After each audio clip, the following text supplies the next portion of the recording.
Democrat Simps, join me on this journey up a river of liberal tears as we float our boat to the Bitcoin Holy Land. This is a fantastic day to be alive.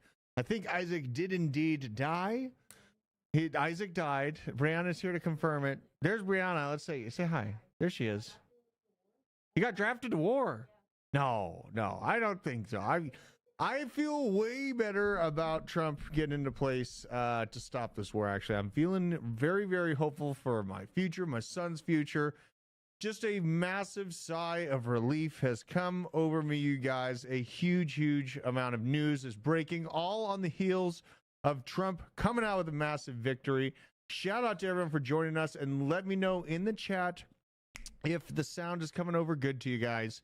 I want to make sure, set everything up, but first let's have a delicious drink of coffee. This is the mug I've saved. You know, I drink out of this mug often, but this is the mug. This is the mug for today. So we're going to do Universal Sip.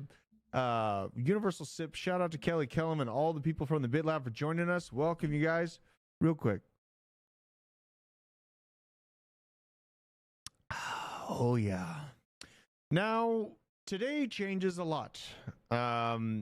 I am now able to look at the upper targets of my bullish expectations for this market. And I've been lying to you guys. I've been underselling where this crypto market could go just to make sure I was playing it safe.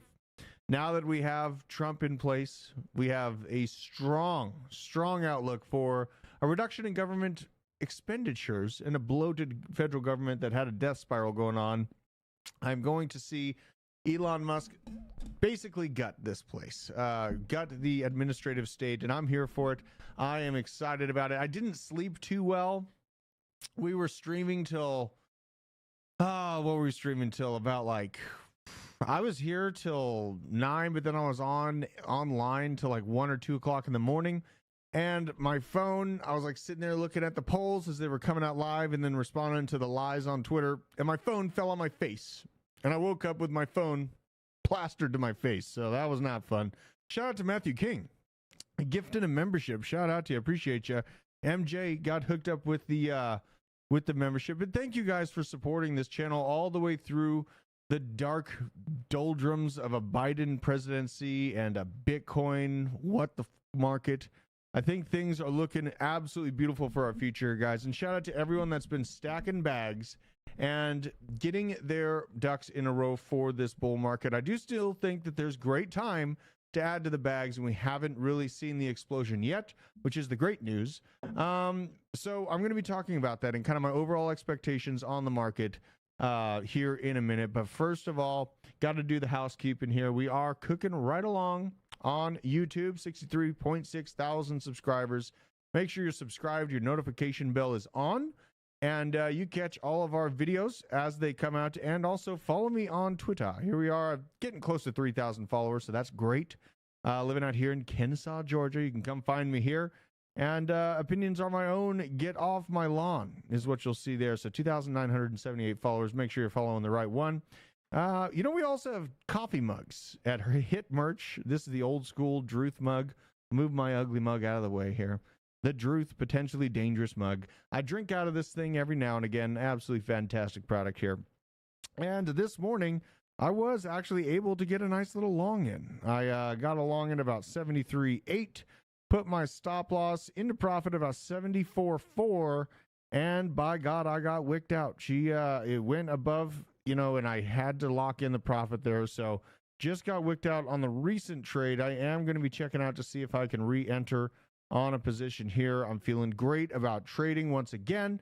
And just wanted to see how the election flushed out. I knew that the velocity was going to be extreme. It was definitely extreme to the upside. We hit a new all-time high for Bitcoin, hitting $75,450. Absolutely incredible to see.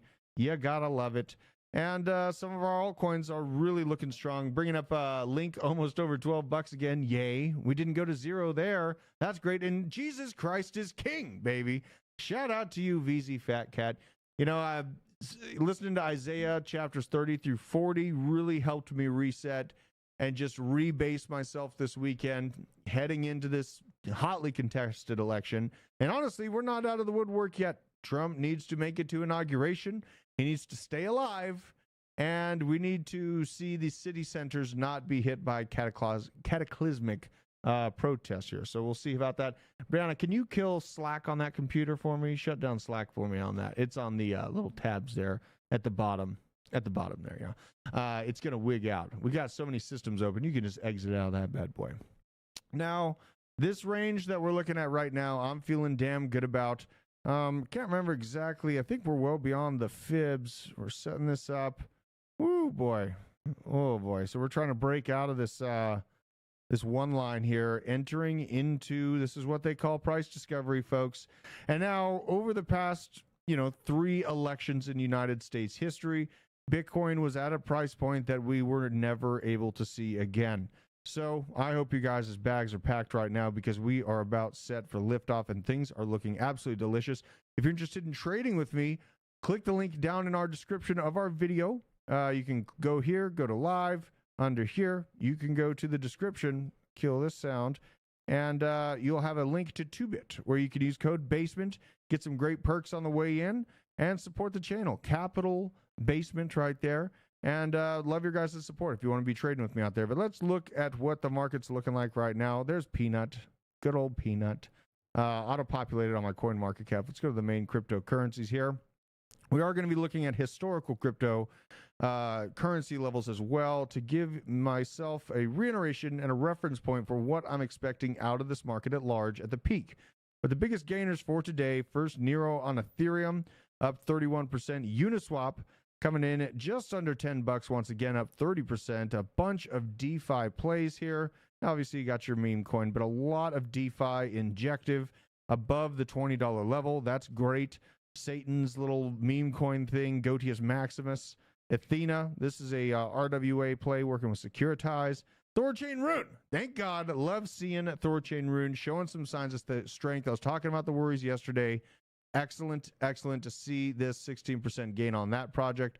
Kronos, MakerDAO, and I was calling out, we were getting close to that $1,000 flatline level. MakerDAO was a grab. Here we are. It's one of the top gainers. And then Aerodrome. My God, Aerodrome has been the best part of my portfolio so far this bull market, you guys. Absolutely have loved Aerodrome's price action. It's up to $1.35 right now. It's looking magnetized to the $2 realm. We'll likely run into some turbulence at that point, but it has been treating us well. But there's a reason why I think we can go so much higher than many people even give credit for in this current bull market. Now, let's look at why. The power players behind the big money on the planet, BlackRock, and their spot Bitcoin ETF surpassed $1 billion in volume within the first 20 minutes of trading today. So, for context, this is one of the most successful ETF rollouts in history. And BlackRock, arguably one of the most powerful financial institutions on the planet, sitting here making money hand over fist, and all of the investment agencies sitting here on the sidelines watching BlackRock make these kind of gains. They're going to be hammering in and creating a snowball type situation for crypto at large, but it's going to have a little bit of extra juice. There's that accumulator. Let's say we just got. I'm thinking about selling some of my tokens that aren't performing well on the market-wide pump. ICP, for example. I did get out of ICP. The last of it I had sold at $8. I sold about 90% at 16 though. And I am out of ICP right now. I'll take a look at the chart. The hype is kind of gone for ICP. The canister burns, they went up and still the price didn't move. That concerned me on the show. So I made that move. I will take a look at the ICP graph for you there, brother. What should the pump requirement be to hold? 10, 20%? I think setting a pump requirement for the immediate moment, something we might not want to be doing, because I have things like Akash token, which is still by rights asleep at the moment, but really these things move in cyclical waves. And what we saw this morning was DeFi and some of the best memes pumping. There's still a lot of memes that are down and low right now that are likely going to pump. You see that pink far left knob on the soundboard there, Brianna? Can you? The far left. There you go. Push the knob up, just a touch. There it is. All right, thank you. She's good. She's on the soundboard, learning lifetime. I love it. Fantastic. Now, there's a reason why things like this are going to increase, and it is not only Trump returning to office and our economy feeling better about hammering into risk assets, but Cynthia Loomis and her Bitcoin Act here, folks. We are going to build a strategic Bitcoin reserve. This kind of conversation, not just conversation, but tangible ability to move forward, is absolutely going to give us the rocket fuel we need in Bitcoin to accomplish a near $200,000 price point this market. It's a snowball effect. Once they see the Bitcoin strategic reserve being built in America, what do you think other countries are going to do? They're just going to sit there and watch us control that too? We're going to control it at large too, but they're going to want a piece of the pie. This is what we're starting off this massive, massive explosion into November and December with.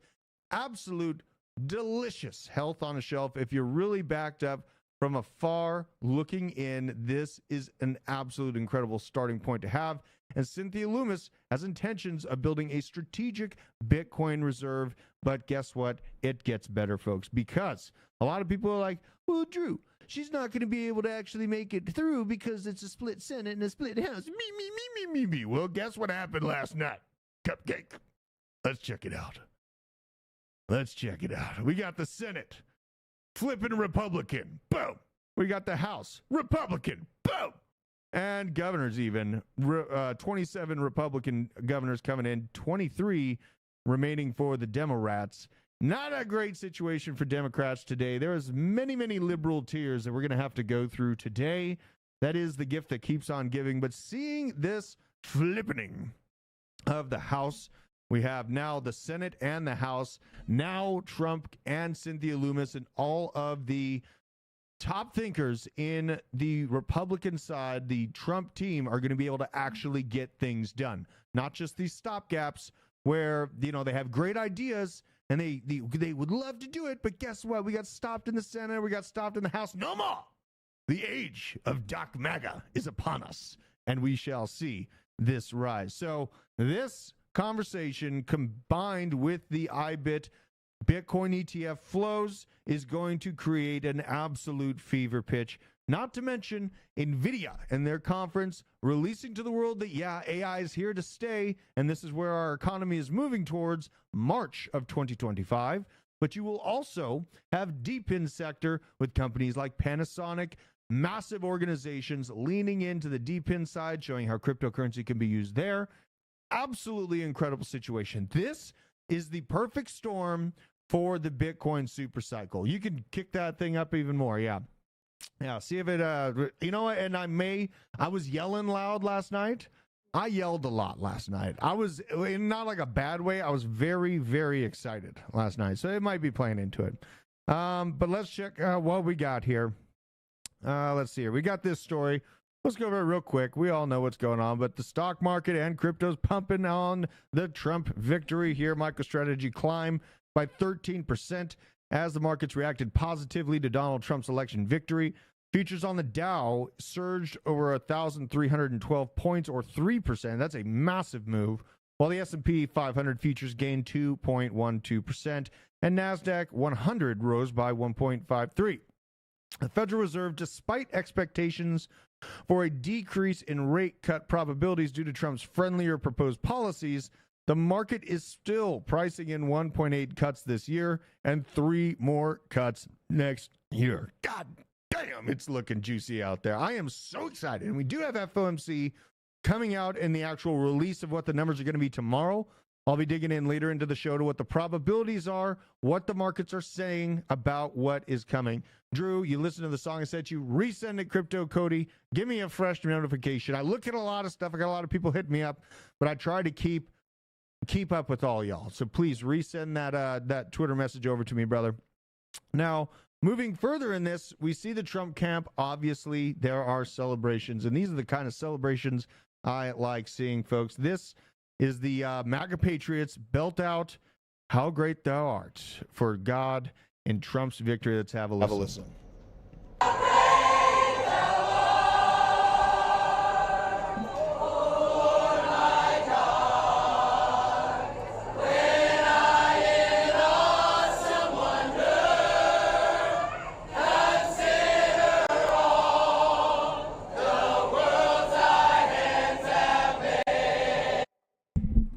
This is the type of stuff I like seeing, right? Isn't that feel nice?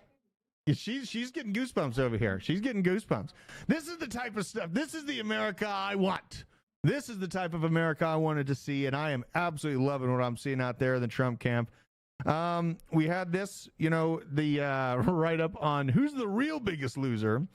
Biggest loser is the corporate media industrial complex. This is great news for me and my job here. Huge news. In early hours Wednesday morning, legacy news networks were already sliding towards the 2016 level of melting down about the increasingly definite prospect of a presidential victory by Donald J. Trump. For them, Harris' stinging defeat is personal because it's just as much a defeat for them as it is for her. Wonder why? The corporate media industrial complex has spent Donald Trump's entire political career trying to destroy him. Hand in hand with triple-letter government agencies and Democrats, they ran a hoax painting Trump as a Russian stooge based on ridiculous rumors commissioned by his opponent's campaign in 2016. Hillary, Russia. The problem they're reckoning with tonight, and last night rather, those efforts did not work. They're no longer able to control Americans by controlling their information intake because their credibility is farther deep-sixed than the Clinton family's enemy list. That is brutal. Even before the elections were in, it was true for corporate press. Jeff Bezos even knew it. They made documentaries comparing Trump to the Ku Klux Klan, but interesting, Ku Klux Klan actually derived from the Democrat side. They failed to mention that. They portrayed Trump as the ringleader of terrorist attacks and not as the president who gave a speech and urged his supporters to protest peacefully. And tonight's results, or last night's results rather, are a resounding indication that Americans didn't buy it. And, I spent some time having a debate with Jeremy on the stream last night. We had 750 Americans spend years in prison for just being at the Capitol. Meanwhile, they didn't verify that feds were in and causing the calamity within those crowds until years after the fact, and let American citizens sit in prison because of that time frame. And really, who's the protester that died? It was a American MAGA protester that died. It wasn't a police. There was no police that died that day. It was just so insane how they spun this and how they made people. It didn't make me afraid, but there were many, many creators out there that were afraid to talk about January 6th for years on end. Maybe they will wake up and realize that if you end up self-censoring yourself, you let history basically die in the dark. I never let that happen. I appreciate you guys' support on this channel for never letting that happen to me as well. This is the second channel I've had to start in, say, a year and a half. And it's been an uphill battle. Having a successful show, a successful podcast, when every time I turn around, I get deleted off the internet. But here we are, and we have Trump back at the helm. We have Elon Musk at X, and I finally have a great spot to speak out on. And last night, we didn't see Americans just reject Kamala Harris, folks. No, we also saw them reject Beyonce, Lady Gaga, Katy Perry, Megan Thee Stallion, John Legend, Oprah Winfrey, Barack Obama, Michelle Obama, Bill Clinton, Hillary Clinton, Usher, Taylor Swift, George Clooney, Ariana Grande, Jamie Lee Curtis, and will.i.am, and so many more. It was a immense coordinated machine of media and celebrities that all went after Trump to try to stop this moment that we just experienced. And it has been an absolute uphill battle. I feel so relieved waking up. My God, you know what? First thing I did this morning, I made love to my wife. That's the first thing I did. I woke up at 5 o'clock in the morning. I was feeling good. So Scotty Pressler should get the Presidential Medal of Freedom for his work in Pennsylvania. Absolutely. Scotty Pressler putting the work down on those Amish people. I mean, those Amish people, they came out voting hard. Shout out to Scotty Pressler. Amazing voice. He was very outspoken for the last few elections, and he has not given up.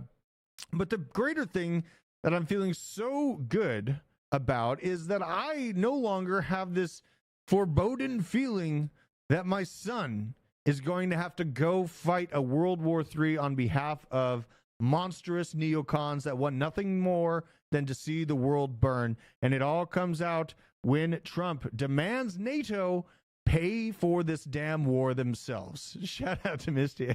Now, NATO, gonna have to break out your checkbook. This is Charles V. Payne. Dear NATO, guess who's back? This is just a quick reminder on when these nerds in NATO ran into Donald Trump before. They're all, yeah, we're walking around. We think we own everything. Get the fuck out of the way, motherfucker. I am the front of this shit, and you all are my bitches. That's what just happened right there. So, and that's what's exactly going to happen on this war front. NATO is not going to be able to keep floating the bill for this conflict themselves. They need America's money. They need your and my money if you're here in America. And you know what? Trump's going to help actually make a stop to that. Now, there is something that we saw, breaking reports about Putin and Trump. Let's see if I can find it here. There she blows.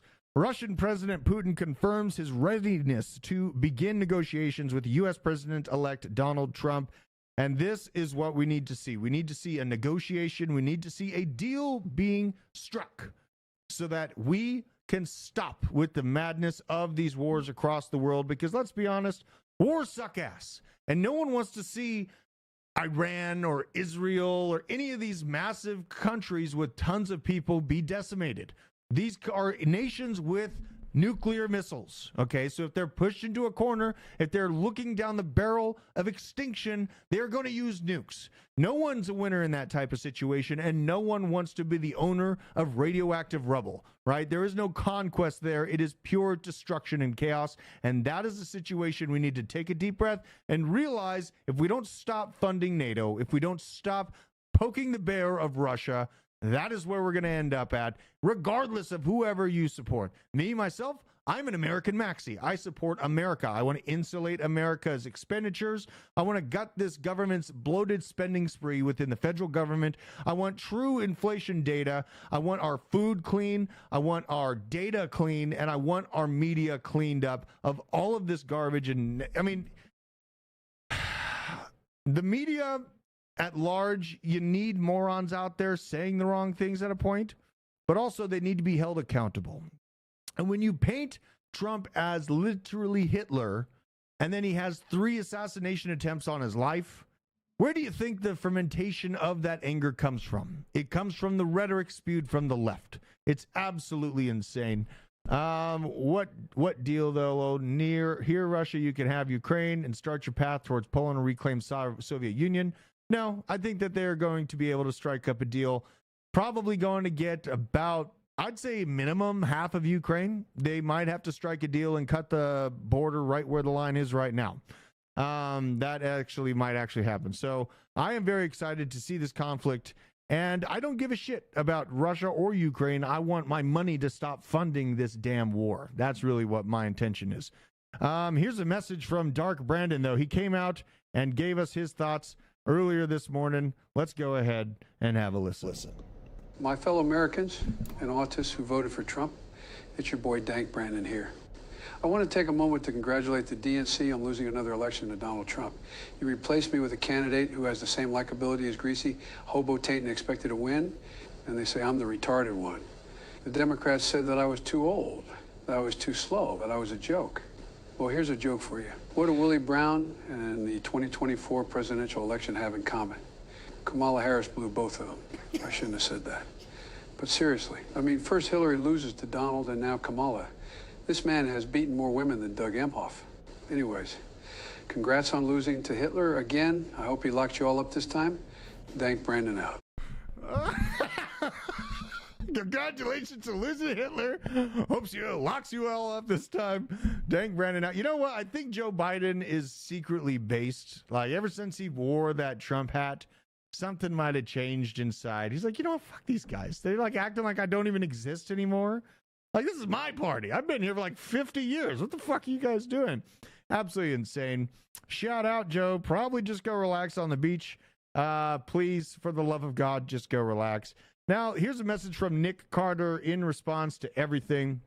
More than anything, he just feels relieved that the reality has finally been imposed upon the establishment left. You cannot manufacture enthusiasm using MSN Malone.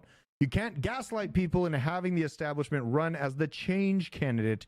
You cannot run a campaign without taking unscripted interviews. You can't install a candidate without primaries and claim to be the party of democracy. You can't run a campaign without specifying policy positions. Remember that? When they sat down with Fox, she's like, oh, you can go look at my policies on the 80 pages on my website. I'm not here to talk about policy. I'm here to talk about how horrible Donald Trump is. That man must be stopped. Instead of actually talking about what she's going to do in her policy positions, she had to skate and just basically in attack mode 100% of the time. You can't be the most leftist senator and then claim to be a moderate. The contradictions were too great. The arrogance was simply unbelievable, and people saw through the facade. Thank God. What a time to be alive. And I really feel a lot of extra hope and happiness that, you know, this country isn't completely doomed on the thought process side. I was really kind of terrified that people had been so lulled to sleep by football and all these other little mechanisms they keep distracting themselves with, that they didn't see the tyranny actual that we are around the corner from experiencing. Very, very concerning time. Now, turns out Americans don't want millions of illegals flooding over our borders, kids being on puberty blockers, sterilizing them forever, men playing in women's sports, pronouns, or foreign wars funded by U.S. taxpayers. Very weird. It's hard to believe why they wouldn't want all of those things. Incredible. Now, just a quick glance once again, Real Clear Politics, great site that gave me some good info last night. We had pickups. Democrats did pick up New York District 22, but let's go all the way up here to the wins. Get my face out of the way. So what we're looking at here, Michigan still, I mean, they have 99% and they still won't go it for, that's nice. Georgia, look what I did. I single-handedly flipped Georgia. I moved out of Colorado because all Colorado's lost. I moved out of Colorado, which definitely went blue, and I moved to Georgia. And I did make a prediction last night on the Blockchain Basement account. Let's go to Blockchain Basement. And I made a post before the actual data came out. Let's see here. Trump will win Georgia by 51% to 49%. I came damn close to that. It was 50.7 to 48.4. So just a few points off of percentage points from actually being dead on with that. And I am very, very relieved that I came to a state that stands up for itself. Colorado, I really don't know if there's any saving that place. I really hope there is, but man. And you're right, Nicole Ministator. I forgot shout-outs. You guys waited and you watched mid-show. Let's give the shout-outs right now. We got Matthew King, of course, dropping the membership. Shout out to you for being a cornerstone of support for this channel. Truck Dano, Curtis Tape, Laserface, Dirty Dan, Proposition 36 passed in California. Very cool. Zachary Martin. We got Down in Rumble, Weird Sister, Faluge Sister. What's that one? Scroll up on that Rumble one. Yeah, there you go. Fallen Gesture. A shout out to you. And then Shane up top. We got Mads and Lizzie. All the people. Dot Gun. Tommy Maran, Kevin Parsons. Shout out to you guys, man. You guys have really, you've lit up I had the fire in my heart already, but it's incredible to know that there is a good team of like-minded individuals that are all focused on bettering their financial future for the better and working together and being honest about crypto projects all along the way. I think that it's very, very healthy to escape the echo chamber where we can't discuss a different project because we're cult members of it? No, we don't have to be cult members of crypto. I am here to increase my bags. And if I see problems with the crypto project I'm in, I'm here to tell you it. I'm here to bring you the truth. Shout out to you guys. Another gifted membership from Matthew King. And there's Meanless, Banana Republic 2039. Shout out to you, JJ's Crypto Corner. Got that one. And JP Morgan. Got my bags, packs, and a spacesuit on as promised. Tanks and 50 cals from Adam P. I'm here for the party. Let's fucking go. Shout out to you, man. Hell yeah. 50 cals and tanks. That's how you ensure that they don't have all the power, right? Everyone gets all worried about the administrative state's going to take over. How about this? Just buy more guns. Buy some tanks. Become sovereign on your food production. That is the ultimate control mechanism. You can take control for yourself. Imagine how Okay. So a lot of people talk about how unstoppable federal agencies are. Look at what their response FEMA-wise is. Look at how many actual boots to the ground they can put in response to these emergencies. Not to mention the attrition rate that would happen within the armed ranks should they take aim at American civilians. It would be high, let me tell you that much. And there's many, many police officers that actually stand up for your Constitution rather than being deep state suckling simps out there serving right now, protecting you actively every single day. And in my opinion, we as Americans are an unstoppable force. And if we combine that with Bitcoin self-custody, shout out to Arculus, great channel partner. We also have a link down in the description if you want an Arculus card and take control of your own crypto assets, take it another step further into becoming your own bank and expanding your power in this world. Go ahead and do so. Use code BASE10 for an Arculus card. Crypto on cold storage, food production, Second Amendment rights, and lots of ammunition to go with it.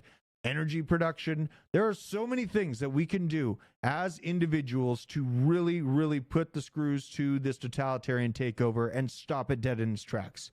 I hate hearing these defeatists out there say, oh, we're too far gone. There's nothing we can do about it. Get up and do something about it actively and be a leader for your community. It starts on a community level, and you can set that example, expand that example, multiply that example, and you will be very surprised at what can happen afterwards. Now here we got Jake Tapper taking a look at the election map. Let's have a look at it and see what they're coming across here on how many counties Kamala Harris is actually able to flip when it comes right down to it. So you asked, are there any places that the vice president is overperforming Joe Biden in 2020? So we could show you that as well. We just bring that out here. Harris overperforming in 2020. Holy smokes. There you go. So let this go away and see if there's anything on the east side there. Literally nothing? Literally nothing. Literally not one county? So you Literally nothing? Literally not one county? That is correct. That is correct, sir. She literally did nothing for Pennsylvania. But you know who did? Scotty Pressler and the Amish came out in droves. Now, this is a great take. We woke up from a 4-year nightmare, and now we as Americans are ready to go. And shout out to Peter St. Onge for rocking the similar type outfit. And you know what? Shout out to Troy Lindsay. I think it was the outfit that really pushed us over the edge and made us win that election. I think it was the shirt that really set it off there. So shout out to you, Troy Lindsay. But yes, it does feel like we just woke up from a 4-year nightmare, and we are here to rebuild and to make things so much better. But you know what? I got to beat a dead horse once or twice every now and again. And here's from Zero Hedge. Sorry. Can we go back to what happened here? U.S. presidential election by popular vote. Democrat versus Republican in 2020. Man, kind of weird. When you look at, I got to move my face out of the way to get this scam wick in here. But you got 2012 Democrats, sure. You win. Republicans, less popular vote. Republicans pick up some of the popular vote. Democrats still winning. You have just a general reasonable uptrend on this trend line. But something happened here. Something very, very weird happened here. And honestly, this entire thing looks like a complete anomaly to me. And it makes sense that the Trump populism was at extreme highs in 2020. There was a massive ground roots movement for Trump in this time frame as well. But guess what? The Dems did this with the popular vote.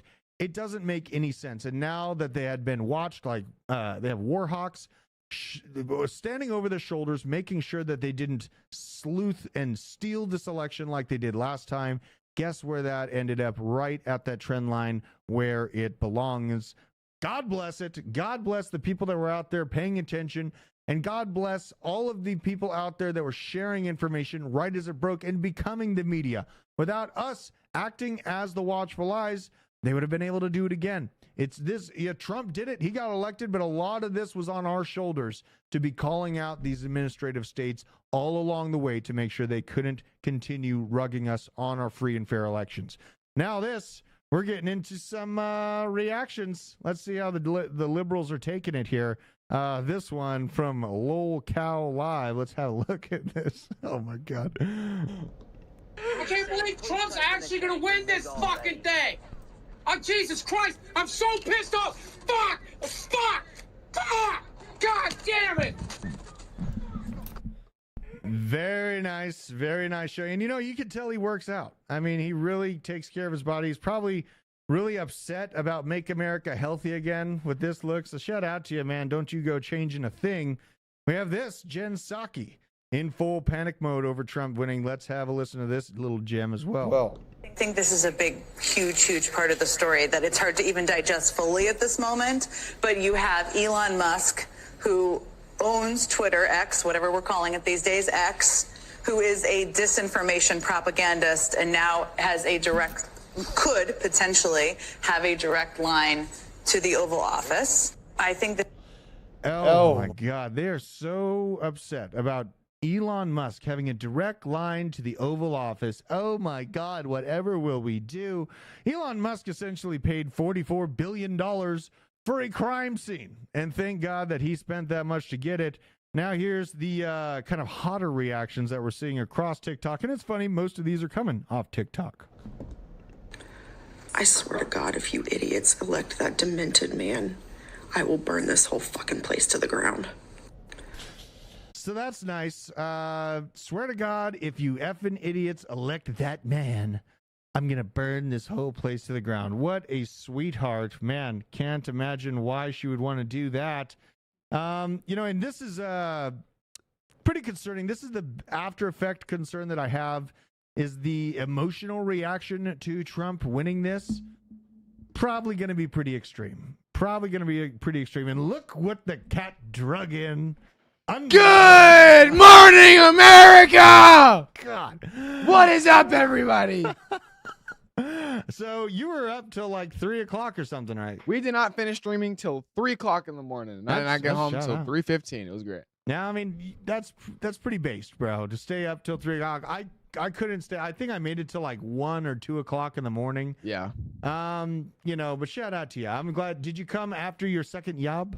Yes, I came after my second yob. He's a hard-working fellow, And folks. stayed all the way through. We refused to leave until Trump spoke to us. Yeah. It was great. What an incredible time to be alive. Just to see Isaac destroying people's ears. My God. Unbelievable. Oh, he's zooming me in, too. He's just choosing chaos. He comes in here and just ruins the show. Late, too. Unbelievable. Yeah. Me. Right. Now we have this. Just more reactions. I got to go through all these there. I just don't understand why we can't have a female president. Like, why not? Like, how much more qualified and intelligent and, like, perfect for the position do we have to be? Like, why? Well, dear, I think the reason why is because she was completely unqualified. Sure, she had served in all 3 sectors of the government, but she got there by blowing dudes. So it's not that I don't think that a woman can't be president, but she has to be like Viking level status for a woman. Like, she really has to stand up and be able to conversate with Xi Jinping, with Vladimir Putin. There's a lot at stake. And really thinking about this, it's not that we voted against women just because it was a woman that was in there. It's the same thing as Hillary Clinton. She's like an assassin. It's not because she's a woman that we voted against her. It's because she's crazy and all of her friends end up dead from suicide, right? It's just the craziest thing in the world to think about. They're trying to equate this vote to just being flat out against women. And women, honestly, have one of the most important jobs, if not the most important job on the planet, which is raising good humans.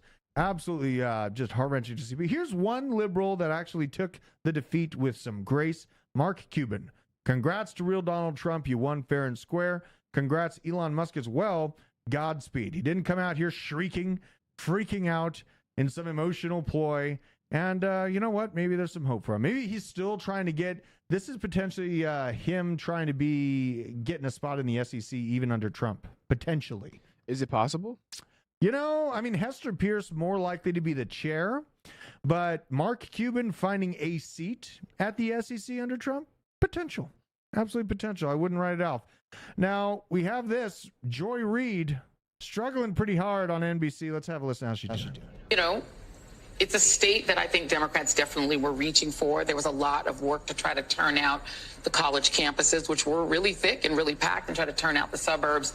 And I think there was a lot of hope because of just the insanity, can we say fairly, of the person who's running for governor in that state, and a thought that, defeating him would also carry Harris in.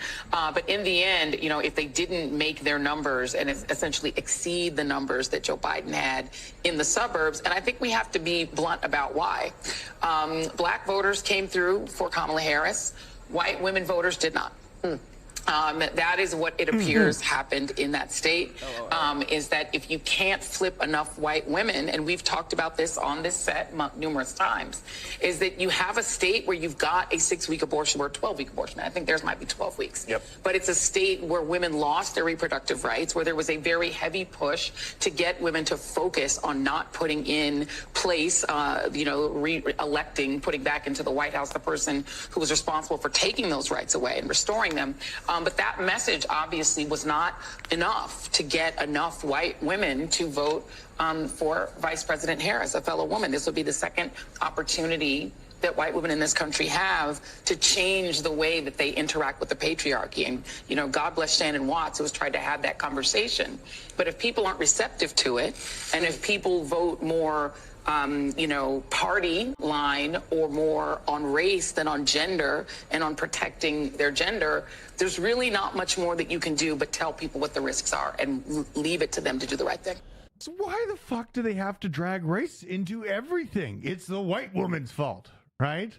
All the black women, not only is it racist to think that all black women voted for Kamala because she's black, because she's not black, she's Indian, first of all. Second of all, blaming it on white women for not showing out and voting for a black woman just because of the gender and the race. I thought the when I grew up, racism really wasn't a big deal. There was not a wince of racism that I could see in the corporate media. Guess when it started? It started with Barack Obama. After Barack Obama got put into place as the president of the United States, which I did vote for him, that was the first chance I had to vote. And I voted for fucking Barack Obama. He was chilling change. And I was like, oh, cool. This would be cool to have like a black president. He seems pretty hip, Like, change. What's that? Change, yeah. He had the cool little placard thing. That's fine. Cool. Let's see what you can do. And then a few years into it, all I hear about on media is misogynist and racism and all of these same talking points that we've been hammered with over the past, say, 10, 15 years now, were actually begot when Barack Obama was already in office. He used this race card conversation to really try to just ferment people's feelings into this aggravation. Guess what that ended up with? $60 billion worth of American infrastructure burned to the ground by justified know-nothings that were looting and killing things. Shout out to Thumbnail Investor gifting 1 blockchain membership as well. Shout out to you. Shout out to you guys for supporting this channel like that, man. It's $1.25 a week to re-up your membership. You know what, Isaac? Yes, sir. I think you skirted out of needing an AR in the near term. For the near term. For the near term. But not the long term. So, and it doesn't look like you're going to have to get drafted, but I already covered it. The Putin-Trump negotiations, they're starting to start up. Woo! I think you're going to be all right. You're going to make it. You're going to be driving around that Corvette thing. But you know Very what? soon. If you do get a Corvette, you have to get white New Balance shoes, large white socks, and then short cargo pants. You know That's what I the did? requirement. You know what I did last night? What's that? Before Trump won? Yeah. I bought $100 worth of MAGA merch. Did you really? I bought a dark MAGA hat. I bought a Trump shirt. I'll have to show it to you. It's on my X. Yeah. And then a Trump 2024 pendant to go Okay. on my chain. Shout out to you, bro. Hell yeah. You know what? We got to keep moving. We got the FOMC tomorrow. And now we have 1 day, 45 minutes until this goes down. This is from the Fed Watch, and these are the target rate probabilities. We're going to have a look at what we're dealing with here. So it doesn't look like current is at all within the grasp of things. It looks like 99% of the market thinks that we're going to get a 25 base point cut tomorrow. They're going to be going live with it at 2 p.m. Get ready. I'm probably going to end up trading it as well. I'm going to trade it. I made like a 15-20% trade this morning on 2bit. If you're not trading with me already, get on there. Use code BASEMENT. Ooh, BTC pumping even more. Let's check it out. Let's go back to the charts here. Holy good googly moogly. We got $74,883. Oh, God. There you go. This is just such a beautiful thing to see. You just love to see it. Let's go to the 5-minute. So this is the moment we hit the official all-time high that we have currently. Let's go down a little bit so we can see the actual time frame and get out of my face. Let's see. When was this exact time? So we hit it 1:20 in the morning. We hit this $75,450 level. Now it looks like we're magnetized back to the upside. The RSI looking a little hot. I don't feel like putting in a trade yet. But at large, this MACD looking well coiled. This is looking extremely coiled, ready for a move. This is the RSI a little zoomed in. And this is that MACD just tight like a tiger.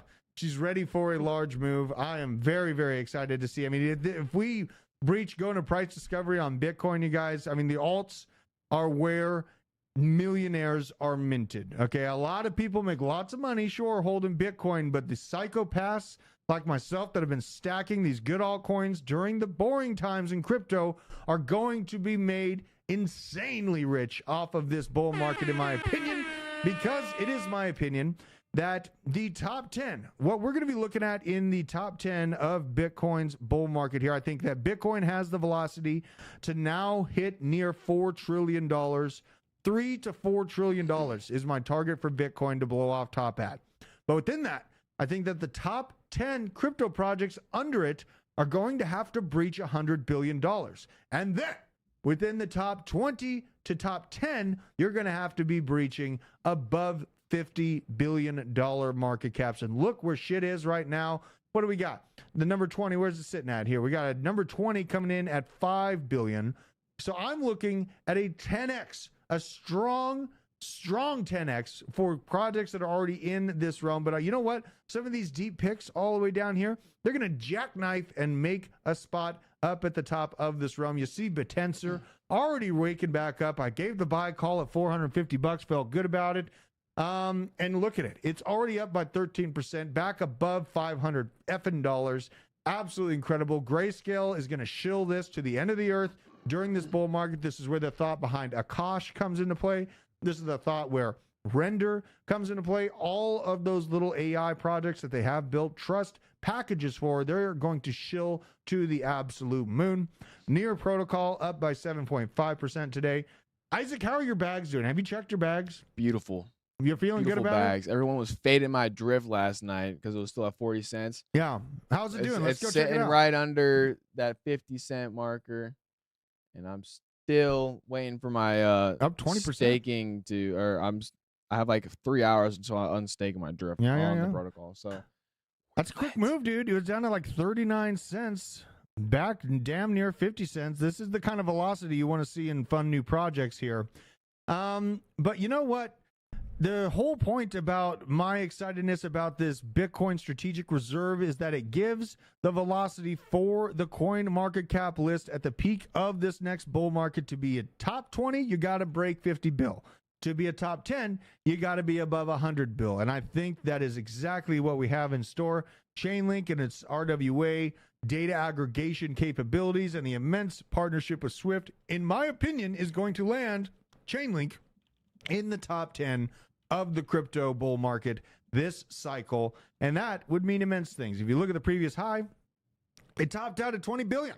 I believe Chainlink is going to be able to 5x its previous all-time high this cycle. Because guess what? You got Swift working with it. You got BlackRock intending to do RWA tokenization across the board. And guess what everyone works with and relies for the data aggregation? It's fucking Chainlink. So here we are. I'm excited about it. We got higher lows over the past few months here. That's great. We didn't die on the Japanese yen carry trade situation. It's feeling good. Solana showing absolute violence here. We got Solana coming near $200. Let's have a look at where Solana is sitting. Let's see here. So $186, up 12% today. Absolutely immense move. XRP, 53 cents. The retail are back to where they belong, and this is the gift that keeps on giving. You know what? We're probably going to be able to use that intro sad meme about XRP all the way through this bull market, Isaac. Unfortunately. Unfortunately, we are. What are you looking at there? Was that Peanut? Peanut, because Nicole brought it up. Yeah, let me see your screen here. What's Peanut doing? What are we at? Wrong screen. Now, you got this. You got this. There we go, baby. Let's send it over. Let's see what we're looking at. Bang! Okay, this actually looks really good. It's trying to go to price discovery here. Yeah, it's at $111 million market cap. The top traders, there's hardly dev cells. That's what you love to see. You got 37,000 holders. We're gonna go to bubble maps here and let's take a look at these wallet addresses and see who the biggest wallets. Oh, this is actually pretty juicy. Wow, this is pretty juicy. I like this. I actually like this. I mean, it's like it's a rally cry for freedom. You know, shout out to Peanut and Fred, for God's sakes. Is there any Fred? You know, I want to know if anyone's got a Fred ticker, because that would be a fun one to find. Fred was the friend of Peanut, and a lot of this, crazy enough to say, a lot of the people that are in on this token are probably going to be taking their gains and going to Fred tokens. Absolutely incredible. Might buy some of this. XRP, lol, Jesus, give it up. You know what? I just can't. It's still in the top 10. How can I give it up highlighting it? There's still many, many people out there losing their ass on this project. I'm not giving up on those people. I've given up on the project, but I have not given up on the investors. I still am here to talk some sense into them every single day. I refuse to give up on that. Now, we have this message from Thomas. Let's see what he's saying. Will Jerome Powell clear the way for the end of quantitative tightening this week? Okay, so this is already dumb. They've already started quantitative easing, being term funding program, their own mechanisms they created. So wrong, false. 25 base point cut at this rate. This week's FOMC is pretty much locked in. In his opinion, could be much more consequential for the markets is whether the Fed offers any guidance on its quantitative tightening endgame. And ending QT would be a big positive for overall Fed liquidity and would likely be bullish for risk assets in general. It'd be clear, an obvious sign for the Fed supertanker has well and truly turned out around the tightening and easing. Now, there are signposts that general liquidity is tightening, but in the end, is the end of QT near? Fucking duh, dude. Fucking duh. And you know what? This is something, when I see huge accounts like this, like acting like they're some kind of genius because they're just now calling out, like, I mean, actually, he's not a massive account. But I've been saying this shit for like a year and a half. No one listens. No one listens until it's too late. No one. And here's the clear goal. And I talked about this yesterday. Buffett is sitting on $325 billion in cash, ready to buy up immense amounts of businesses that are going to go insolvent in the beginning of January 2025, because guess what? Those COVID era loans, they're going to have to be refinanced at a 7-8% Fed funding rate, and they're going to go insolvent or have to sell out for pennies on the dollar to none other than the best investor on the planet, arguably, which is Warren Buffett, who's sitting on an immense amount of cash, nearly a third of $1 trillion, is sitting on the sidelines ready to buy up the blood. And by God, I'm going to buy up that blood too. I'm going to buy some homes, and I'm going to just keep stacking real estate. I feel strong about real estate in housing my value as we gather it out of these juicy altcoins and this life-changing bull market that we are absolutely entering into warp speed on. We are at the precipice. We are at the door of opening the next chapter in our financial future. I am feeling 100% confident about that. And yeah, there's going to be a time where NVIDIA pulls back big, and then all of this shit that's built upon these speculative things on Wall Street, they're going to crash. Nothing goes up into the right forever, folks. But I think that the book is going to be cooked all the way into 2025, probably around the end of it, October, November. That's when I'm going to be looking to be completely out of the market by. Now, with the great news of Trump's return, the euro extended a fall versus the dollar, down 2% at 1.07. Euro set the biggest one-day fall against the dollar since March of 2020. Man, remember that? Kind of a big moment to be matching there when dude coughed over in Wuhan. Whoops. And we have 30-year yields rising 23 base points, the biggest daily jump since the same time frame of 2020. This system is breaking and it's collapsing into Bitcoin in front of our very eyes. Now we have Tesla up 15% after the win on the election as well. We have a guarantee from Elon Musk that if Trump wins, the Epstein client list is going to become public. Nobody in Hollywood is sleeping tonight, baby. This is great stuff. Let's have a listen to this. You know, I think part of why Kamala is getting so much support is that if Trump wins, that Epstein client list is going to become public. Yes. And some of those billionaires behind Kamala are terrified of that outcome. Yeah. Do you think Reid Hoffman? I love how excited Tucker Carlson is. Yes. You know, it's just yes, please. I absolutely, and this would be very healing. It'd be cataclysmic at first for the people's minds to be melted by people that they respect and they admire, these Hollywood pundits, to be exposed as part of the Epstein cabal. But it's how we heal. It is how we rebuild, folks. And I think that the world needs to know who's on that damn list. And Elon, by this account's take, and mine as well, Elon just did a hostile takeover of the entire administrative state. He is the captain now. We see this comparison. Investigation and oversight. Mr. Musk's companies are increasingly facing regulatory battles and overlapping federal investigations from all corners of the government. We have all of these cabinet departments coming after him, all of these independent agencies trying to come after him. And guess what?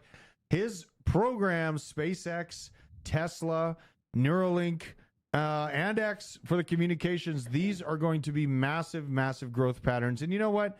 Neuralink, I could see the use case for like paraplegics, but me, myself, never going to put the chip in my brain. Amen. You are literally, it's never going to happen. You're going to have to shoot me with a bullet to get a chip inside my brain. And, you know, that's just me. That's for my freedoms to decide. I do have the opinion, the hard-sided opinion, that will not be shaken, that the chip, for those that allow it and take it willingly without any medical need, essentially the mark of the beast. So not going that route. And I'm not really interested in getting a Tesla either. So here's Elon Musk talking about, this is his SNL skit a while back. Let's have a listen to this, because this is the guy that's about to be in charge of our government spending. Look, I know I sometimes say or post strange things, but that's just how my brain works. To anyone I've offended, I just want to say I reinvented electric cars and I'm sending people to Mars in a rocket ship.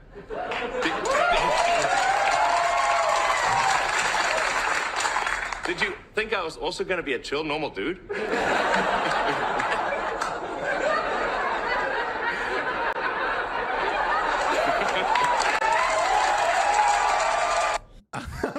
Looks to the side that he's giving here, dude. Just what a incredible. I'll just look at it.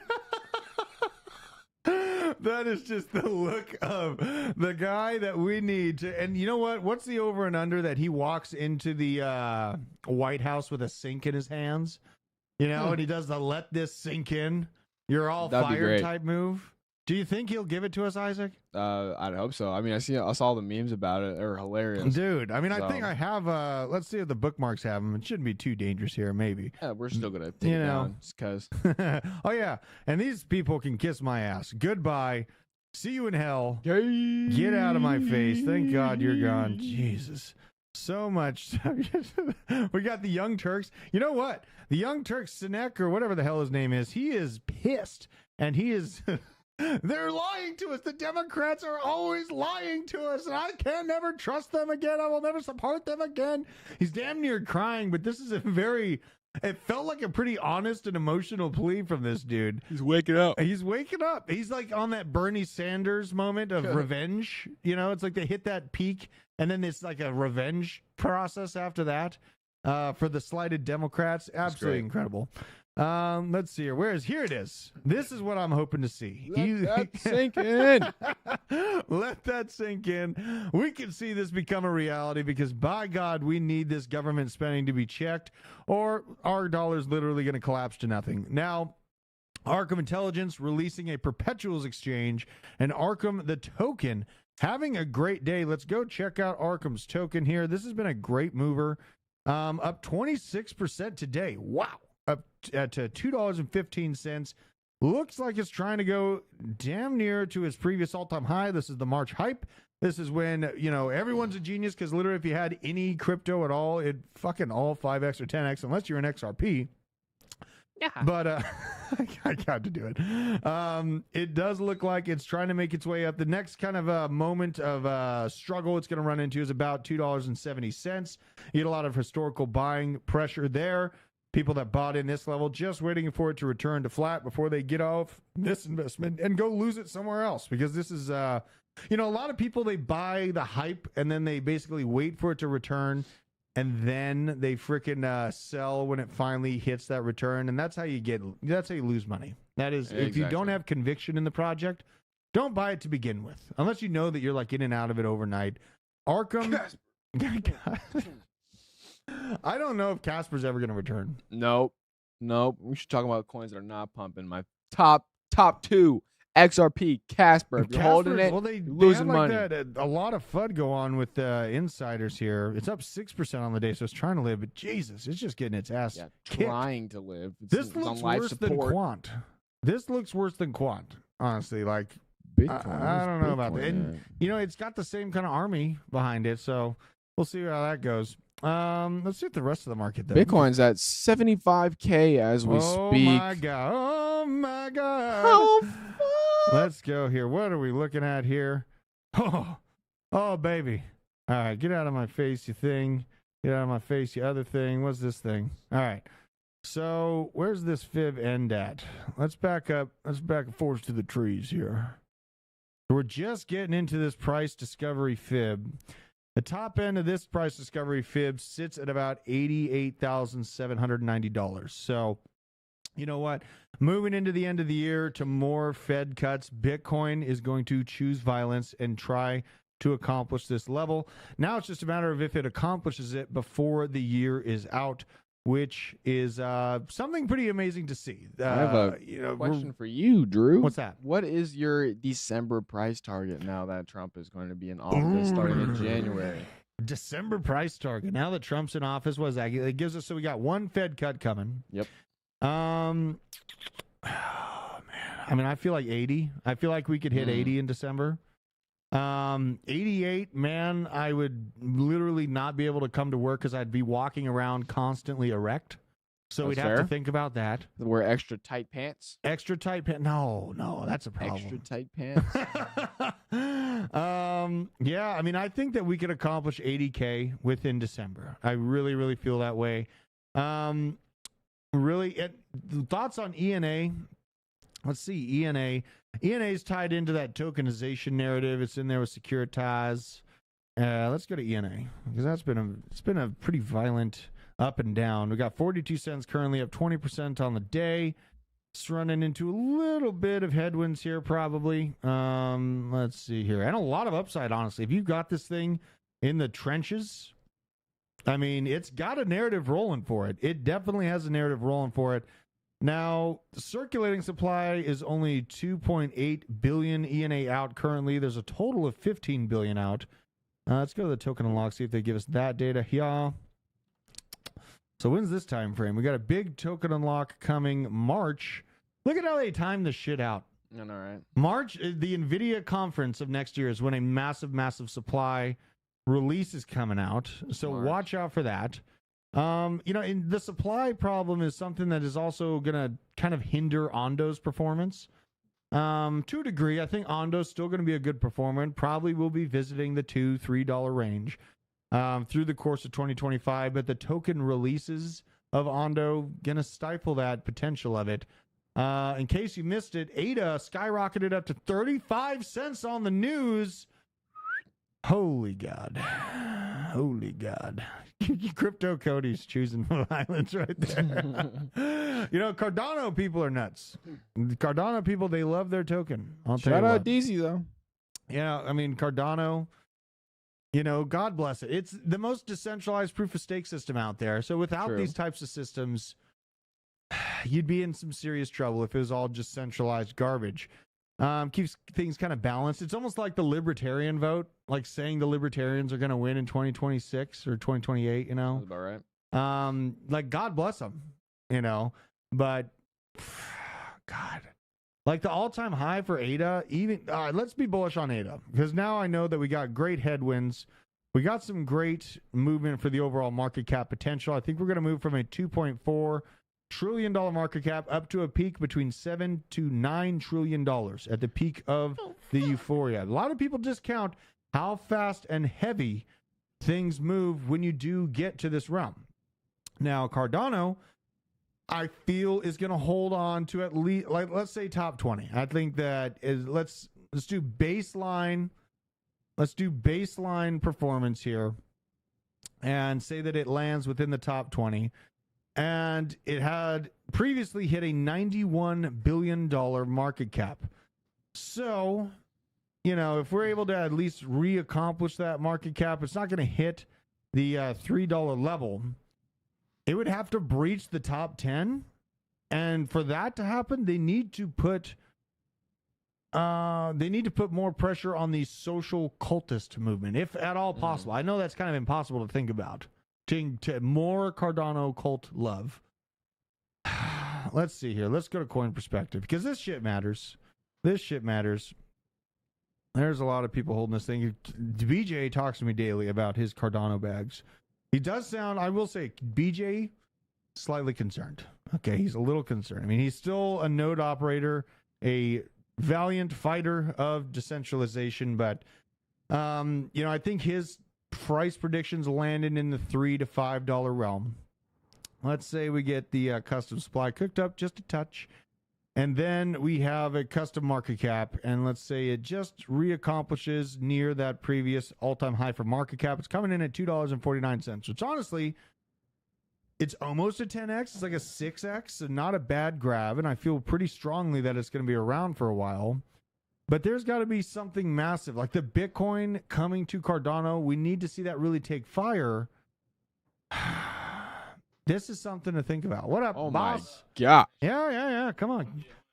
Yeah, get the... This mic, the second mic's not working yet. This guy's got I'm just gonna sit down here and take a nap. Yeah. Let's get TJ up in here. It's opportune time for you, TJ. Is it? It is, because I'm sitting here trying to look at what this current market velocity can do for Cardano. Oh, God. Yeah. You know, because like at large, it hit a $94 billion market cap, which is incredible. Yeah.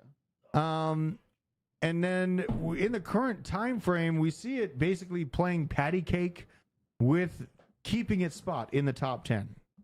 We see, you know, a couple projects are nipping at Cardano's heels. It's holding on to the 10th spot in terms of market cap size right now. It's been this massive tug of war with Toncoin. Even Shiba Inu comes in there and messes with its garden sometimes. Avalanche, Chainlink. We got a lot, even Sui with the velocity of Sui, and then Polkadot right under it. So, you know, looking at Cardano, I feel like it's going to definitely accomplish a 50 billion. I think that it's going to last, and it's going to be a long-term kind of project. But it makes me wonder if it's going to be able to breach its all-time high, looking at what it needs to accomplish in terms of market cap. You know what I mean? It needs to basically hit $97 billion with an increased cook supply to get around $2.49. I mean, what is... I know you've been in Cardano for a long time. Yeah, a long time. A long time. What is your investment plan for this project, man? Are you going to hold it all the way through the bull market? I mean, because you are in a situation much better than most, I would say. Yeah. With your entry points. Yeah, I mean, I got a lot at like 5 cents. So yeah, it's not, you know, we're up. But obviously, but there's also a fair amount of capital that's just sitting there, and it could be in other opportunities right now. So I have, as far as the way I manage ADA portfolios, have sold off a significant portion, I think, back when it was close to 70 cents. Mm-hmm. And I'm glad I did that, rotated into other things that have performed really well since then. So I don't know. I'm in a weird spot when it comes to what I'm calling the dinosaur coins right now. The old, you know, like obviously I still big believer in Bitcoin and Ethereum. But a lot of the rest of them, you know, like we were talking about Tron a little bit today on the thing. Like I don't have high hopes for Tron necessarily. I do think it's relevant. They've got a lot of market share. I would put Cardano in that category. But Cardano feels to me like a coin that I don't know. It's like you're investing in principles, right? Yeah. You're investing in something that you believe in, that you think the world needs. but but you're almost outsmarting the market, if that makes sense. And that's not usually a good strategy to do when you're investing. You don't, what's the thing? The market can stay irrational longer than you can stay solvent or whatever. And there's just so many other opportunities out there, and it's just, I don't want to give up on it. I really appreciate what Charles Hoskinson is doing. I think it's important to push the conversation forward when it comes to decentralization. I do think they've done that well. I think, you can make a pretty strong case when it comes to stable coins being an issue when it comes to regulatory capture, with USDC and USDT and all that sort of stuff. So it's a tough one. I'm not going to bail out on it, but like what the question I have for myself is, what do I do? Like if it pumps up to $1, then what do I do? You know, like obviously I'm in a lot, like you said, a better position than a lot of, when was the last time it was over $1? Was that 2021 when it was at $3.20 it's been a while. or something? It's been a while, and it's weird that you got out at like 70 cents. I got out at 60 cents. Okay, and I doubled it. I did not buy it at 5 cents. I had like 30 cents to 60, and I was like, all right, I'm done. You got in at 5 cents. It hit $1. The last time it was at $1 was on the way down, right? Yeah, it's April 2022. Yeah. That was like really the cataclysm moment. The top was that in May or was that in? Top was a little bit after September. Yeah, it was September 2021. And it hit $3 basically. Yeah. So, but just looking at this year, forced through the tree style, I mean. Yeah, go back to the all and let me see. Yeah, let me see market cap. Yeah, let's do that. I want to see what the comparison of inflation. Yeah, so it's basically the same. So it's not looking too sick from inflationary pressure right there. And the question is, can it hit all-time highs again? Because you're saying basically it would take $100 billion to get 250. Yeah, I mean, let's see what it would take to get to that $3 mark. It'd have to be $120 billion market cap. I mean, that's achievable. That's definitely achievable. And that's what me and BJ are kind of right in line with that. Like, it can do a 3 if we get a hyper euphoric moment in that Bitcoin liquidity they just rolled out actually starts flowing there. That's where you could talk about a $5. But it's dead. You're dead on when you said it's more about the principle and the technology of decentralization behind it. That is what a lot of people are investing in. It's not quite this bad, but it almost makes me feel like if you think about Monero, right, or a lot of the privacy coins, they were pretty hot topics back when I was early into crypto, 2017, 2018. A lot of people, there was a bunch, there was Monero and what was it, Ghost Chain or Pirate Chain. Yep. There was, what was the Pivx and, some Monero forks and all that sort of stuff. Great ideology when it comes to privacy. Never a good investment if you want returns, because those are not things that are ever going to give regulatory clarity. Those are going to be things that big money always stays away from because of, a lot of different reasons. And Cardano isn't quite there, but it is in the camp of, it is the people's coin. It is not, there's no VC money behind it. Which hurts it. It hurts it pretty bad when it comes to return on investment. So, sometimes when you're assessing things like this, I think you really have to decide what are you trying to do. And I know most people here, which, by the way, shout out to everybody in the basement. It's been a while since I've been here. Really love all you guys. Good seeing all these names. I mean, I know I see a lot of you guys on the main show too, but Laserface, Fluffy the Sheep, Bubba's Crypto, Nicole. Man, Nicole, you are...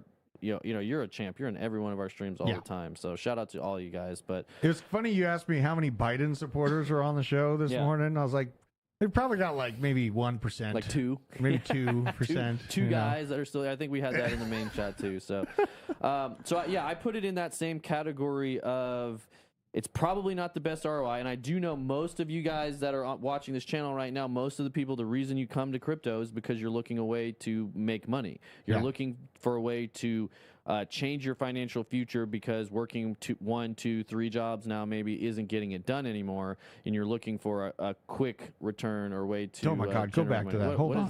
What are you doing? That is you. Oh, that's me. I mean, very similar. My hair's not that long. I need some. My hair's a little that's crazy. That's you, like peak bull market. Yeah, give me. That's me in September 2025. give me. When September ends in 2025, and I'm on a beach somewhere, that's where it's going to be. Yeah. So look, I'll tell you this: is it something worth buying? Does it matter? Can it make humanity better in the long term? Yes. Is it going to give you the highest returns in this bull run? Probably not. Is it achievable to get to all-time highs? Yes. I mean, look, 30 cents to $3, that's a 10x, you know?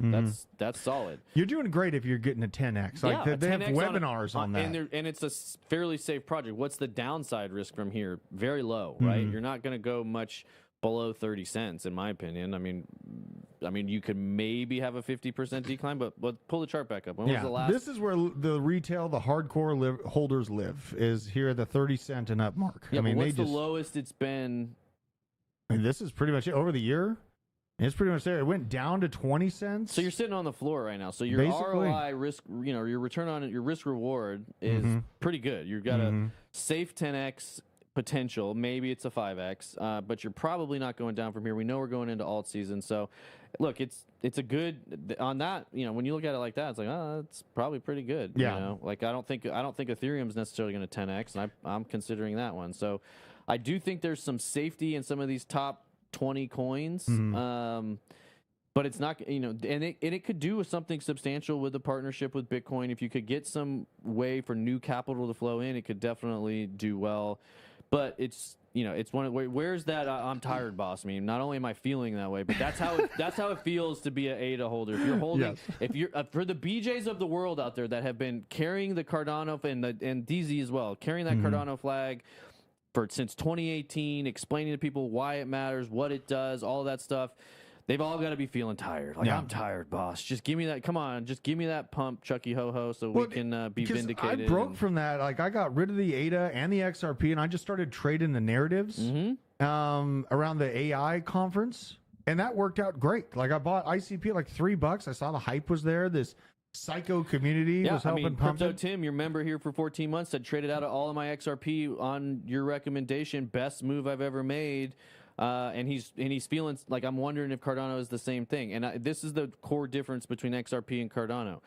Cardano made a new all-time high in 2021. XRP hasn't made a new all-time high in almost 8 years at this point. So Cardano actually has some utility. XRP's utility died with the invention of stablecoins. Chainlink is doing what XRP said they were trying to do better than XRP. XRP backed Harris. I mean, you gotta. That was crazy. And think about they're selling XRP tokens to fund Harris, right? That hurts your price action. That hurts your circulating supply. That hurts the project very tangibly, being used against you on a legislative level. So, and you know what? The same thing like DOT. Let's look at DOT because this is shit that matters. People are holding old coins. Yeah. I feel fine about DOT in this weird way. Yeah, I would put DOT and ADA very similar. But you're talking about legends when it comes to cryptography. You know, Charles Hoskinson, Gavin Woods, two co-founders of Ethereum. Yep. They understand smart contract platforms. They understand the challenges. They understand. They're working. They've got some. They're pretty well connected within the industry to make positive things happen. So. Also, DOT made a new all-time high in the previous bull. It could easily, again, where's the downside?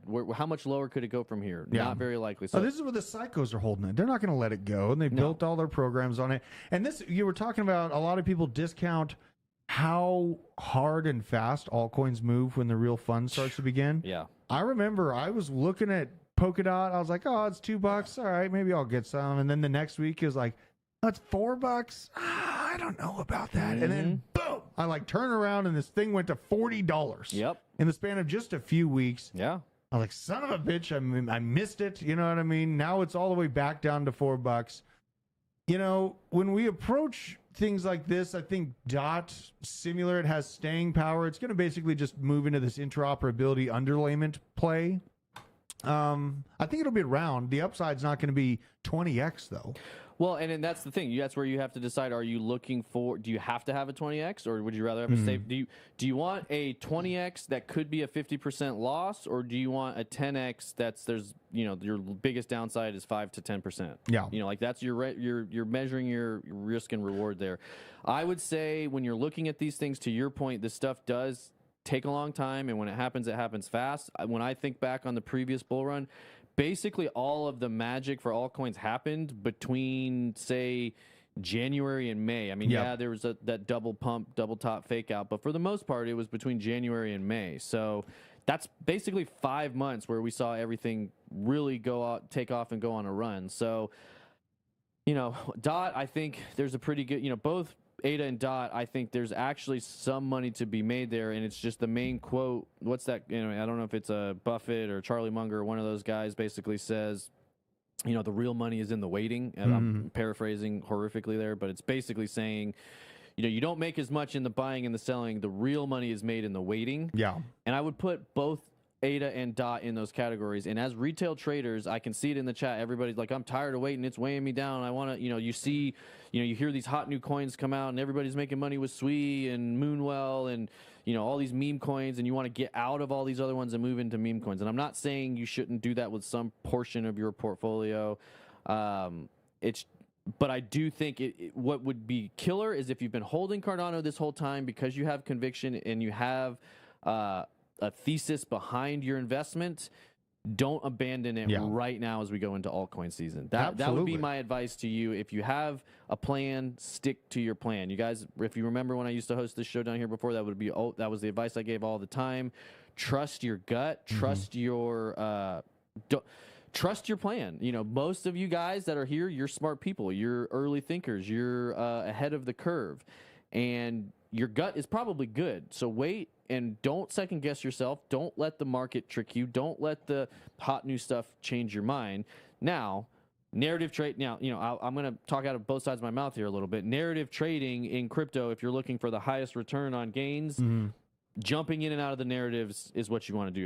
If you have a small amount of capital, if you're trying to turn, I don't know, $2,000 into $20,000, I don't know. It's tough. You better be following shit real close if you're going to be doing that. Yeah, that's what I'm saying. Like, if you're not in this all the time every single day and you want to turn $2,000 into $20,000, I almost could say, put $2,000 into Cardano or Polkadot and come back in 12 months and you'll probably do it. For the average person at home, if you're trying to turn $2,000 into $20,000 and you're trying to jump in and out of meme coins, you're probably not going to do that. You're probably going to end up losing that $2,000 or ending up down, or at least that's the experience most people have had for the last couple of years. So, just learn to trust your own convictions. That's one thing I've learned from crypto. It was very validating early on in 2016, 2017, 2018, telling people about crypto and having people be like, no, I don't think. I remember telling people in 2017 that Bitcoin and crypto was going to be an election, it's going to be talked about by presidents. It's going to sway elections. And people were like, what are you talking about? I literally said that. I had said it with I would go back and forth with my ex-father-in-law about this, and he was like, you're freaking crazy. This is never going to happen. You look like a witch. Yeah, you sound like last market, dude. Like, we were complete witches last market. You sound like a crazy person. I'm like, no, I promise you it will be a national thing that everybody talks about, and here we are.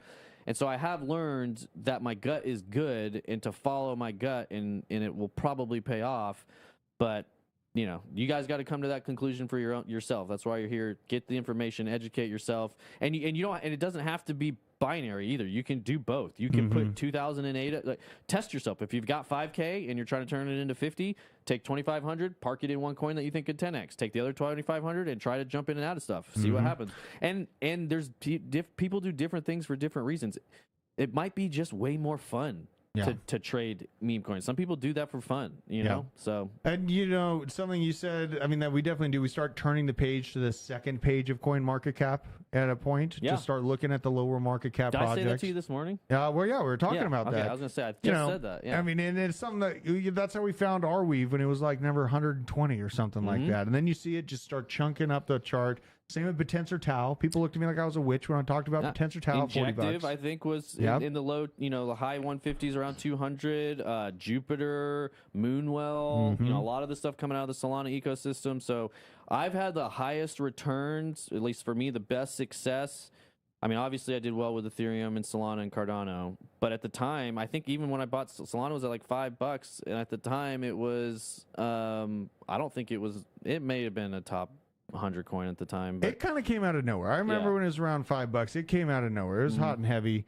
And while we're having this conversation, Bitcoin's trying to go into price discovery. Heck yeah. There you go. Boom. Oh my God. It's trying to break above. This is the all-time high, the official all-time high, 75.4. We did that last night. My God, she wants it. She wants it bad. So, and you don't have to die on the hill of a crypto project either. Like, You know, my best investment last cycle was buying Polygon at a few cents, and then I sold it at $2.10. And Polygon is not something that I've reinvested in. I really, I've seen the price action falling down. I don't feel so inclined to go back into Polygon. Now I'm looking at auxiliary Solana plays. Now I'm looking at auxiliary base chain plays. And things are going very well. A lot of my capital was rolled into Aerodrome at 50 cents, 18 cents. That's what's been holding my shit up. You know what I mean? But man, it's been a beautiful day. Shout out to you for going live 10 hours last night, covering. Got to do it, dude. That was like one of the most important moments in American history. That was history. Well, and it was, and I would argue that could have been one of the most important moments. And there's been many, but that was definitely one of the most important moments in Bitcoin's history. Oh yeah. Oh yeah. I mean, Bitcoin has gotten on the global stage at this point. Bitcoin is now the apex asset, as Michael Saylor likes to call it. There is a Bitcoin race, a Bitcoin rush, just like there was a gold rush. There's now a Bitcoin rush going on globally like you've never seen before, and that we're seeing it reflected already in all-time highs. That was a historic moment. Bitcoin's on the ballot. Crypto. And especially when you look at the numbers, I think the crypto Bitcoin vote made a difference. 100%. I mean, that's what I think when I'll read what I think I said this on the stream too, but I was talking with the people from Bitcoin Magazine last night who, if you guys don't know Bitcoin Magazine, that's the team who puts together the Bitcoin conference. And Aaron saw the speech live? Yep. Oh my God. He was there. And I don't know where that chat went now, but basically I basically said, thank you for all your hard work. The Bitcoin vote absolutely had an impact in this race. The work at Bitcoin Magazine and the Bitcoin conference did. Orange pilling Trump and his campaign is historic, patriotic, and 100% cypherpunk. Thank you from the bottom of my heart. This will shape the world for years to come. And I believe that 100%. This is going to change the global political landscape. It's already, look at what's happening with El Salvador. Look at what's happening with Argentina. Look at what's happening with the nations that adopted early. They're getting out from underneath the thumb of the IMF. They're climbing up the economic ladder. It's party time, guys. Yeah. We did it. Bitcoin. It's a snowball effect. Other nations are going to see them climbing out. They're going to jump on the They're train. already doing it. That's what I'm saying. People are doing it quietly. We didn't discover until recently through Arkham that the Bhutan has $1 billion worth of Bitcoin. Yeah. They've just been mining it quietly with the monks, just hanging out. Like they're literally, what is the, stay humble, stack sats. They've been doing that for years. Nobody knows. And all of a sudden, boom, you're a lot more you're much more of an economic powerhouse than anybody thought you were. And nobody knew. Yeah.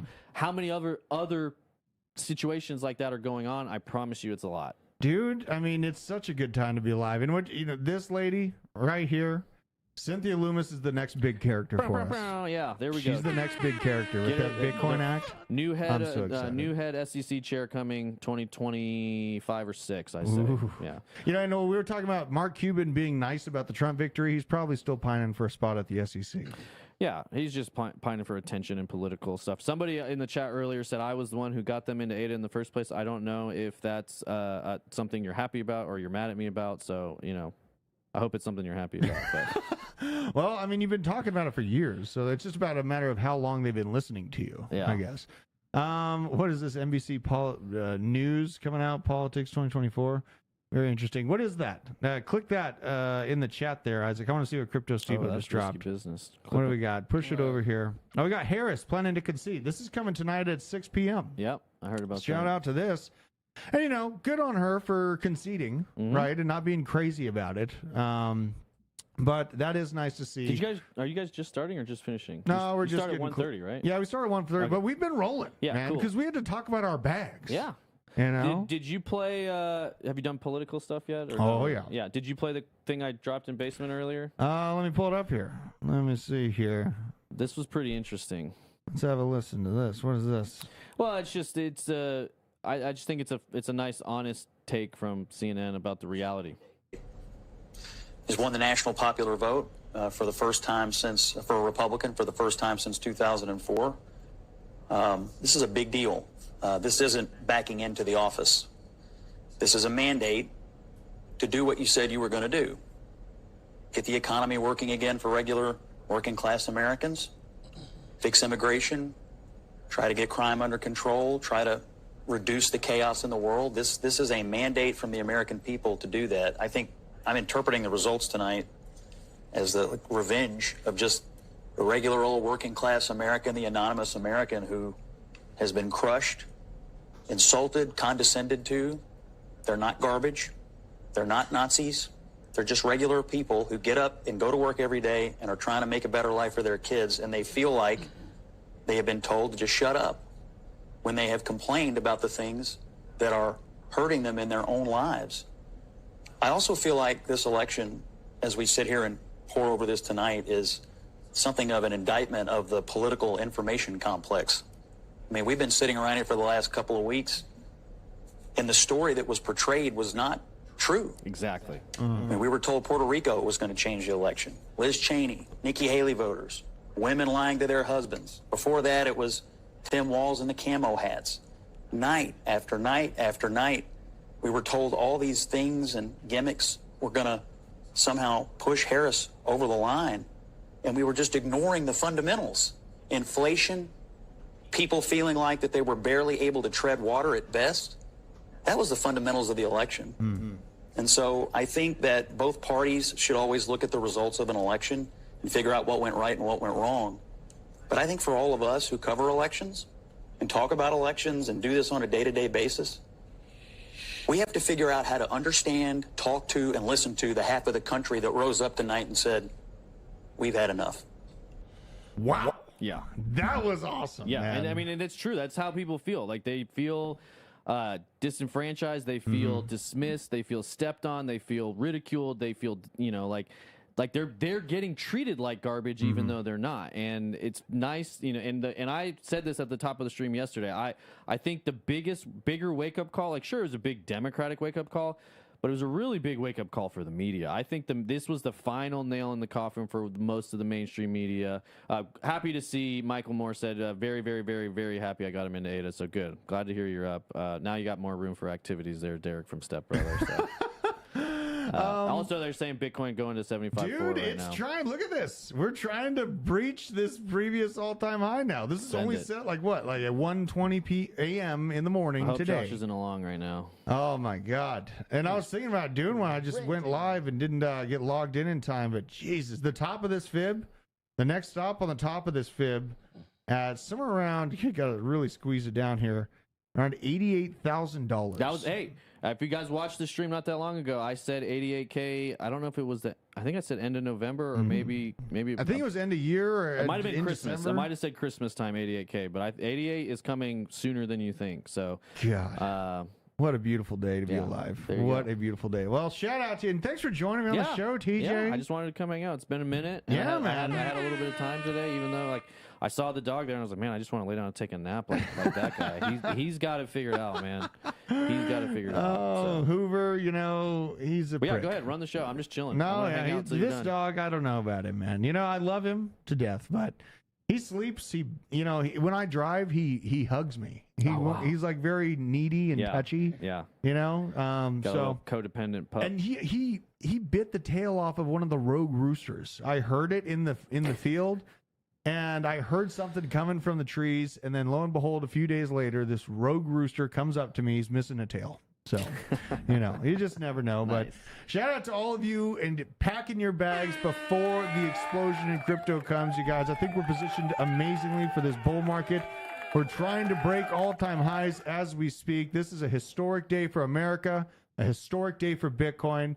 And honestly, I'm so excited for my future in this realm. And really appreciate all of you guys for becoming members of the show, trading with us on 2Bit. Use code BASEMENT to trade with us on 2Bit. And grab yourself an Arculus cold storage wallet. Use code BASE10. Do all the things. Support the channel. We will keep screaming from the top of our rooftop about the freedom of Bitcoin and self-sovereignty. And until next time, we'll see you later.